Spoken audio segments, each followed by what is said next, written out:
దశాబ్దాలుగా సాగుతున్న మైనారిటీ బుజ్జగింపు రాజకీయాలకు చరమగీటం పాడుతూ ఉత్తరాఖండ్లోని బీజేపీ ప్రభుత్వం ఒక సంచలన చారిత్రాత్మక నిర్ణయం తీసుకుంది. ఉత్తరాఖండ్ ముఖ్యమంత్రి పుష్కర్ సింగ్ ధామీ ప్రభుత్వం ప్రవేశపెట్టిన ఉత్తరాఖండ్ మైనారిటీ ఎడ్యుకేషన్ బిల్ 2025కు గవర్నర్ ఆమోదం తెలిపారు. ఈ బిల్లుతో రాష్ట్రంలో ఇన్నాళ్లుగా ఉన్న మదర్సా బోర్డు పూర్తిగా రద్దయిపోతుంది. ఇలా మదర్సా బోర్డును రద్దు చేసిన మొట్టమొదటి రాష్ట్రంగా ఉత్తరాఖండ్ చరిత్ర సృష్టించింది. ఇకపై రాష్ట్రంలోని అన్ని మదర్సాలు, ఇతర మైనారిటీ విద్యా సంస్థలు తప్పనిసరిగా ఉత్తరాఖండ్ బోర్డ్ ఆఫ్ స్కూల్ ఎడ్యుకేషన్కు అనుబంధంగా మారాలి. అంటే ఇకపై ప్రత్యేక సిలబస్లు, ప్రత్యేక విధానాలు ఉండవు. అన్ని స్కూళ్లలాగే మదర్సాలు కూడా జాతీయ విద్యా విధానం ప్రకారం ఆధునిక విద్యను అందించాల్సి ఉంటుంది.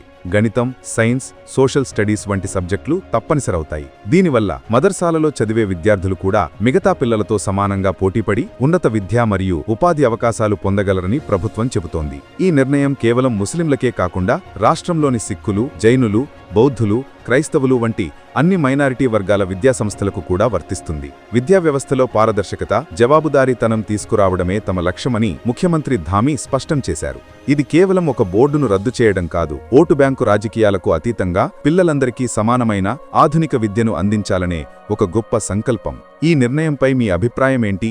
దేశంలోని ఇతర రాష్ట్రాలు కూడా ఉత్తరాఖండ్ను ఆదర్శంగా తీసుకోవాలని మీరు భావిస్తున్నారా? మీ అభిప్రాయాలను కింద కామెంట్స్లో తెలియజేయండి. ఈ చారిత్రాత్మక నిర్ణయం గురించి అందరికీ తెలిసేలా వీడియోను షేర్ చేయండి. జై హింద్.